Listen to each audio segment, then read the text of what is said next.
Olha só, hoje estou aqui numa fazenda famosa, linda, Fazenda Mutuca.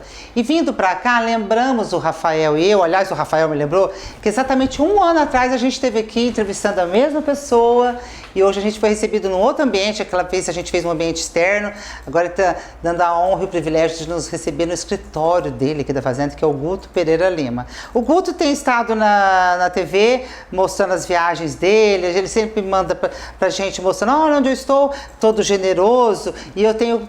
O que a gente faz? Edita e coloca na TV. Edita. Agora nós vamos conversar, tete a tete, não tanto, né, por causa da distância, tete a tete, sobre as viagens, sobre a pandemia, sobre política, sobre Mococa, sobre o mundo e sobre 2020 e 2021 que está chegando. Quem sabe ele tem alguma boa ideia pra gente. Aliás, ele sempre tem muito boa ideia, né? Vamos ver o que ele pode passar pra gente. Então, Guto, seja bem-vindo a Mococa de novo. Conta um pouco das suas viagens. Esse ano foi um ano que você viajou o ano todo? Não. Em primeiro lugar, eu queria agradecer imensamente vocês dois por mais uma vez estarem aqui. A Mutuca está sempre de portas abertas para vocês e por quem eu tenho uma grande admiração, como sempre. Então, Cida, esse ano, o ano foi tumultuado, né? Aliás, o ano está terminando um ano muito tumultuado. Eu, com 65 anos, nunca vi nada parecido acontecer. E também, obviamente, como afetou todo mundo, me afetou também, diretamente, sobre todos os aspectos. Esse ano nós tínhamos um planejamento de fazer umas viagens, um roteiro assim bem interessante, sabe? Nós íamos passar ali pela Croácia, pela Albânia, pela Macedônia, pela Turquia, pela Grécia... E viajamos então para isso em comecinho de março e quando chegamos lá na Europa, Portugal já estava de ponta cabeça. Então acabamos passando lá poucos dias e tivemos que voltar. Essa história da Covid que a gente sente aqui do Brasil, vocês sentiam também na Europa? Eu tive que voltar, como eu te falei, em meados de março. Aí ficamos aqui um tempo, aí as coisas lá parece que deram uma amenizada, sabe? Aí nós voltamos em junho, Maria Tereza e eu, passamos lá alguma coisa em torno de uns 2 meses e as coisas estavam mais ou menos dentro de uma certa normalidade. Eu não pude viajar esse ano com o motorhome porque nós tivemos um acidente de trânsito. No início, entrando na Espanha, um caminhão, um menino, tadinho, caminhoneiro falando ao telefone, que eu recomendo que ninguém faça isso, né? Porque não vê mesmo, né? Não, o menino em questão de segundos ele se descontrolou e veio em cima da gente. Deu uma batida assim que, graças ao bom Deus, não tivemos nenhuma consequência mais séria, mas foi uma coisa de assustar e muito.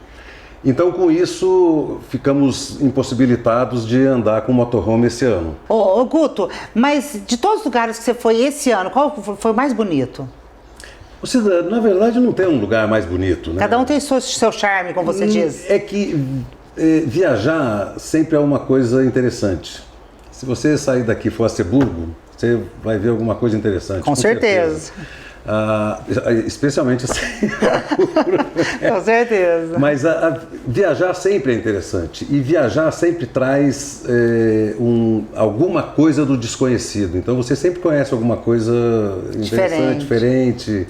Eu achei interessante também que você me contou que às vezes um dia antes você fala, vê lá como vai estar o tempo, onde você pode ir, 2 ou 3 opções e vai assim escolher sempre se programar. Eu viajo sempre sem roteiro. Eu nunca tenho um roteiro, eu tenho um rumo. Eu quando falei que nós tínhamos um roteiro para viagem, quando eu falo Croácia, Albânia, Macedônia, etc., esse é um rumo. Agora, dentro desse rumo, o roteiro em si, a cidade que nós vamos conhecer, a região, enfim, o lago, o mar que nós vamos para, isso tudo é uma coisa que nós decidimos, via de regra, no dia anterior. Por quê? Porque eu vejo, em primeiro lugar, como é que anda o tempo. Não tem nada pior do que você passar, por exemplo, um final de semana dentro do motorhome com chuva.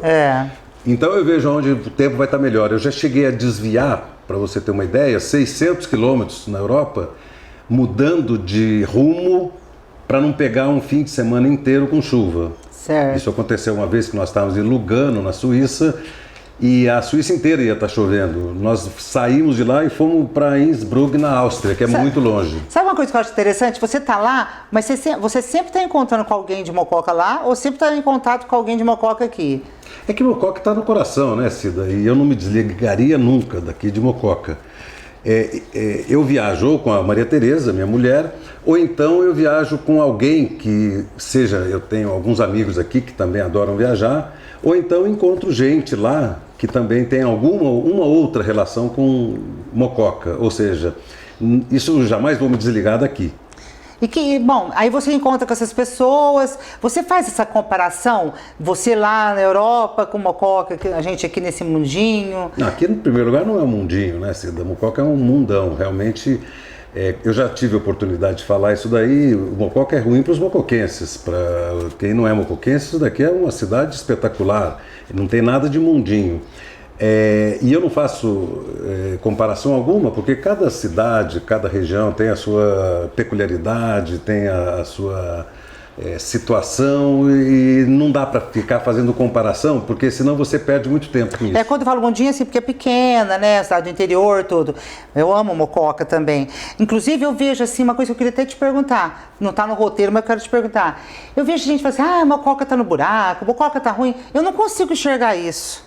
Eu sei que tem vários problemas, inclusive de limpeza, às vezes, de tudo, mas não consigo enxergar isso. Você que chega de fora, você enxerga isso?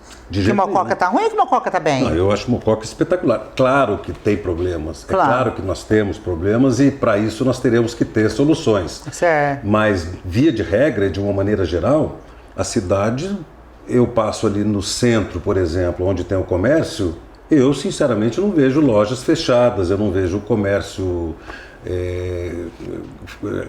reclamando, pelo menos o que acontece comigo. É claro que nós estamos no meio de uma pandemia e esse ano todo mundo está, de uma certa ou outra forma, achando que tudo vai de mal a pior.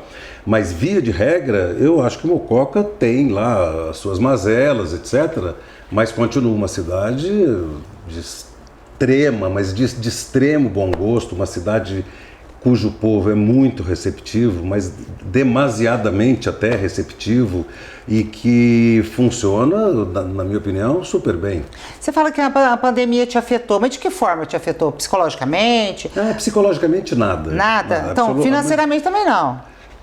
Claro que afeta, né, Cida? Lógico. Mas, que afeta. assim, não foi um ano ruim para você? Não, o ano, não é que o ano seja ruim para mim. Quando o ano é ruim para os outros, é ruim para gente. Então, não adianta... Então, quer dizer, você se sensibilizou. Não, Cida, eu tenho uma teoria que não adianta nada você sair de um restaurante 5 estrelas e ter comido muitíssimo bem, tomado um ótimo vinho, e a hora que você abre a porta para sair, você se depara com meia dúzia de meninos pegando comida no lixo.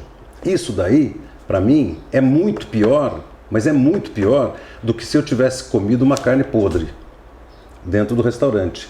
Então, isso me agride e eu tenho certeza que agride a todos nós. Então, eu quando falo que a pandemia foi uma coisa ruim, a pandemia, por exemplo, eu tenho grandes amigos que estão dentro de apartamentos em São Paulo faz 8, 9 meses. Eu tenho grandes amigos e amigas que estão histéricos. Isso daí a mim me afeta profundamente. Você não está preocupado? Qual é a tua preocupação com a pandemia? Claro que eu estou preocupado. É claro que eu mantenho todas as regras de protocolos, etc. E eu não tenho a menor dúvida quanto a isso. Eu acho que é uma doença que o que ela traz de maior preocupação é o fato de ser alguma coisa desconhecido. Quando você entra num túnel e o túnel não é iluminado, e você está sem iluminação no seu carro, você entra no escuro. A escuridão dá medo. Essa pandemia, esse vírus, a grande verdade é que ninguém sabe nada. De tudo que eu ouço falar, é tudo especulação, é tudo chute. Então, isso daí realmente assusta muito.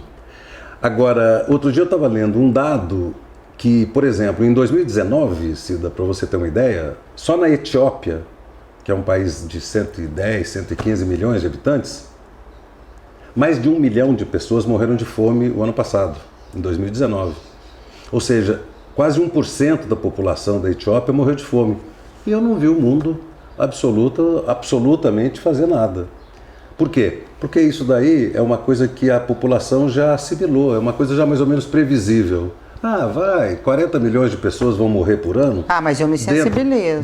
Sim, mas as pessoas que se sensibilizam, elas, eu quando digo pessoas, eu quero dizer entidades e, sabe, não vi nenhum movimento até hoje do tamanho, da dimensão que tem o movimento da Covid para fazer a cura dessa que para mim é uma doença muito pior do que o vírus, que é a morte por fome. E a morte por fome você não precisa inventar vacina, é só você colocar comida na mesa. Então eu não vejo a ONU se movimentar da maneira como está se movimentando com relação ao vírus, em relação à fome. Mas você não é negacionista, que nem o presidente? Ah, vê lá, negacionista. Ao contrário. E eu também não acho que o presidente seja tão negacionista, não. Talvez a mídia faça o presidente mais negacionista do que talvez ele seja. Então, ainda na pandemia, para a gente fechar esse quadro da pandemia, é bom a gente esclarecer por que você está sem máscara, né? A gente está bem distante. Ah, sim. Obviamente nós estamos aqui num lugar que é bem ventilado e num lugar em que nós estamos sem máscara porque nós estamos numa distância de pelo menos uns 2,5 metros. Tanto que a gente está com lapelas, não, né? Mas e além do que, a minha máscara, obviamente, está aqui, jamais sai do meu bolso. Eu até ganhei de presente Mas essa você troca aqui. a máscara? Hein? Não, essa é uma máscara que você lava. Eu tenho... a Maria Tereza lava para mim as máscaras. E eu tenho a minha aqui, deixa eu até deixá-la aqui quietinha. Tá, e já que a gente está falando de pandemia e a gente conversa muito sobre política, né, nós dois, eu queria que você falasse um pouco, qual que é a tua visão, assim, você acha que a pandemia foi politizada? Ah, sem dúvida alguma foi. Na verdade, não foi a pandemia que está sendo politizada, né? O que está sendo politizada de uma maneira muito perversa por todos os atores. Por todos, pelo governo estadual, federal, Todos os atores estão... E isso eu não me restringo a Dória e Bolsonaro, não. Todos os atores políticos querem tirar uma casquinha, não da pandemia, mas da forma para curar a pandemia. E isso daí, na minha opinião, é ridículo. E você vai tomar ou não vai a vacina? Ah, mas absolutamente sim.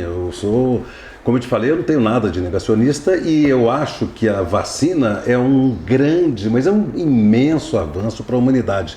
Não a vacina do vírus. Todas as vacinas estão aí disponíveis para a população. Agora, quem não toma vacina ou não deixa filho tomar, isso para mim é absolutamente inócuo e desrespeitoso, inclusive, com tudo que a ciência faz. Você acredita na ciência? Você respeita a ciência? Não, mas lógico que eu acredito. Eu acredito muito na ciência e especialmente nos cientistas, que eu acho que são pessoas extraordinárias que dedicam uma parte significativa das suas vidas para tratar de atender o próximo. E, via de regra, sem nenhum tipo de objetivo pecuniário, financeiro, etc. Até porque cientista ganha muito pouco. Agora, eu não aprovo, obviamente, cientista que faz histeria e gera uma absoluta situação de pânico na população. Mas você não acha que quem está fazendo isso é o presidente? Não, ao contrário. Eu digo em termos mundiais. Eu não falo. Eu não falo. Eu quando falo de pandemia, eu não me restringo ao Brasil, porque a pandemia é uma coisa que é mundial. Eu ouço, por exemplo, gente do exterior falar de fazer lockdown completo no mundo inteiro, fechar o mundo inteiro, e eu sinceramente acho que isso é uma desnecessidade e uma geração de pânico. Eu acho que é geração de pânico. Protocolos, olha, nós andamos esse ano, Maria Tereza e eu, nós andamos por 9 países na Europa. Fomos de Portugal, Espanha, França, Holanda, Bélgica, Suíça, Itália, Andorra e Luxemburgo, se não me engano. Nós passamos e como eu te falei, nós não viajamos dessa vez de motorhome, viajamos de automóvel, ficamos em hotéis, fomos comer em restaurantes, tal, tudo com o mais absoluto rigor de protocolo. O que teve durante o verão foi um acúmulo de gente muito grande em praias, em praças, e por isso gerou essa segunda onda, tá certo? Mas durante todo esse período que eu viajei, eu só encontrei protocolos assim muito respeitados e muito severos. E você respeitou. Não, eu e todo mundo, Claro. não dá para não respeitar. Agora eu tava olhando aqui, vi ali Laplace, né? E tô vendo aqui, você tem todo um contexto nessa sala que a gente está, né? Aí eu lembrei que você agora voltou e já investiu mais uma vez em Mococa, né? Junto com o Magrão, vocês montaram o Vale Imperial 3. Quer dizer, você não se cansa e você, ainda bem, né? Você continua acreditando sempre em Mococa. Ah, mas isso eu jamais vou deixar de acreditar, porque o dia que eu deixar de acreditar em Mococa, Cida, eu pego minha mala e vou morar em Portugal. Interessante que essa semana eu entrevistei 2 empresários que tiveram a produção aumentada, apesar da crise, e você investe numa área que foi prejudicada, né? Que é o entretenimento, restaurante. Ô Cida, ninguém faz investimento, pelo menos se tiver o mínimo de lucidez, pensando no mês seguinte. Quando você faz um investimento, você faz pensando... Daí 2 anos? Eu não diria para a eternidade, mas eu digo olhando para um futuro muito longínquo. Quem faz investimento pensando que vai ter retorno, pensando no primeiro que vai ter mês, no segundo mês, vai quebrar com certeza. Então, não existe momento certo para fazer investimento. Existe a grande preocupação na ideia do investimento. É que, aliás, como dizem que no mundo hoje tem muito mais capital do que ideias. Tem muito mais gente com dinheiro do que gente com ideias. É por isso que tem Zuckerberg, você tem Bill Gates, você tem, enfim, esse pessoal do Amazon. Por quê? Esses caras ficaram bilionários porque eles tiveram ideias. E Mococa, você acha que tem gente com ideias? O que você acha que vai acontecer com Mococa daqui para frente? Como você está vendo agora? Ah, bom, eu sempre vi com muito otimismo, né? Assim, certo. É óbvio que o otimismo não pode ser contrariado com o realismo, né? Mococa é uma cidade que ela atingiu um determinado nível de polarização que eu acho que é ruim. E quando eu falo em polarização... Você fala política? Porque a política ela gera consequências de mercado, ela gera consequências de investimento. Se alguém fizer uma pesquisa que, do ponto de vista político, vai se surpreender e negativamente, porque Mococa hoje não tem adversários políticos. Mococa hoje tem inimigos políticos e inimigos pessoais. Isso é muito ruim, porque quando você governa, você não governa para o teu grupo. Quando você governa, você não governa para a tua equipe. Quando você governa, você não governa para os teus amigos. Você governa para o povo integralmente. Então, o pouco que eu tenho notado aqui em Mococa é que isso tomou um pouco de referência no que está acontecendo no Brasil. Você tem hoje o petista chamando o bolsonarista de bolsominion. E você tem o bolsominion chamando o petista de petralha. E isso daí não leva a nada. Mococa não pode pegar essas ideias ruins de fora. Mococa tem que pegar as ideias boas de fora. Tem que todo mundo se juntar e pensar na cidade, é isso? Na verdade, não é que todo mundo tem que se juntar. Todo mundo tem que ser... E eu, quando me refiro a todo mundo, eu quero dizer ao gestor. Ah, os políticos. Eu quero dizer aos políticos. Não quero dizer... Todo mundo tem que ser inteligente e... identificar que quanto melhor tiver, melhor vai ser para ele, melhor vai ser para a classe política, melhor vai ser para a classe empresarial, melhor vai ser para a classe trabalhadora e assim por diante. O que você acha, eu queria que você falasse assim, claramente, o que você achou das últimas eleições, da última eleição em Mococa e da política mocoquense? Você falou que polarizou, tudo bem, mas eu queria que você falasse mais claro. Eu quando falo em polarização, eu quero dizer política do ponto de vista macro. Agora, do ponto de vista micro, do ponto de vista de você identificar o que vai acontecer, infelizmente eu não diria cético, mas eu estou realista.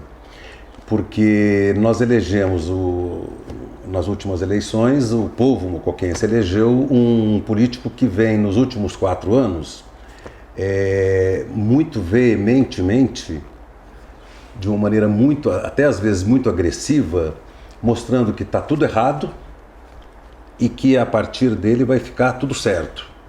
Eu acho isso um perigo, porque isso cria uma expectativa, vontade gestão, enfim, atributos que pelo menos eu espero ter a felicidade de ver. O que você está ouvindo falar de equipe? Você que circula em vários grupos, tem amigo seu que vai fazer parte da equipe? De tudo que eu tenho ouvido falar, é rigorosamente trocar 6 por meia dúzia. É por isso que eu estou sendo realista. Mesmo porque alguns vão continuar, né? É trocar 6 por meia dúzia. E quando você fala que você vai mudar a humanidade, que você vai, sabe, trazer tudo de novo, que você vai fazer com que tudo seja absolutamente contrário ao que já foi, a expectativa é muito grande. E se a expectativa não for atendida, a consequência é muito grande também. Então a gente vai ter que pagar para ver? Olha, eu vou fazer outra vez uma ressalva. Eu quero muito estar enganado. Você pediu a minha opinião. Eu quero muito estar enganado. Eu não votei no prefeito atual, mas espero estar errado e daqui a um ano, quem sabe, se estivermos aqui, eu quero muito me ajoelhar e dizer o seguinte: olha, me enganei redondamente. Ô Guto, obrigado pela entrevista. Estou vendo aqui, ó, você tem ali várias pastas, né? Você me disse que é desde quando você começou a trabalhar. Hoje em dia, você não usa mais pasta, né? Não, porque eu não trabalho mais, né? Ah, bom, é verdade. Alissa, desde que eu comecei a trabalhar no segundo ano da faculdade, eu comecei a trabalhar no dia 2 de julho de 1974. Eu estava na metade do segundo ano da faculdade. É a primeira lá de cima. Pode ser aquela mais velhinha ali, sabe? E todas elas eu ia guardando. Isso daí é resultado de um trabalho de julho de 74 até mais ou menos janeiro de 2017. Aqui na tua sala você tem um mapa da Europa, que você traçou seus roteiros, e atrás de você eu reparei que tem o mapa mundi, que é para você viajar. Assim, qual é o significado real disso? Cides, aqui na verdade não é um mapa, isso daqui deve ter aqui umas 150 mil fotografias. Essas fotografias foram tiradas no ano de 1990 pela NASA, e até para você imaginar o mundo sem nenhuma nuvem, né? Imagina o tanto que eles gastaram de tempo e de fotografia para deixar isso absolutamente claro. Isso deve estar mais ou menos uns 900 quilômetros de altura.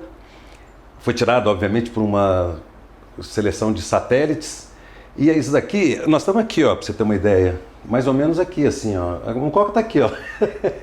Eu sempre me lembro que eu estou por aqui, ó. E isso daí te dá uma ideia de como é que nós somos pequenos diante do planeta que nós vivemos. Você entende? Então, você imagina que em qualquer lugar desse daí, vai ter alguém pensando, agindo, plantando, colhendo. É a dimensão do mundo. Então, toda vez que eu olho para isso daqui, eu me sinto 1/10 de um grão de areia. E isso me faz feliz de pertencer a um universo que é exatamente isso daí. E tem um mapa ali também que você fez o traçado de onde você já foi. Aquele é o mapa das viagens, depois você mostra, é o mapa das nossas viagens nos últimos 4 anos, que foi justamente de março de 2017 até agora, outubro de 2020. Viajar agora só depois da vacina? Não, eu vou viajar. No começo do ano eu devo ir para o Nordeste. Há uns 15, 20 anos, durante as férias de janeiro, eu sempre pego um jipe e vou viajar para o Nordeste. Esse ano nós vamos para o litoral do Piauí. Mas você sai de Mococa com o jipe?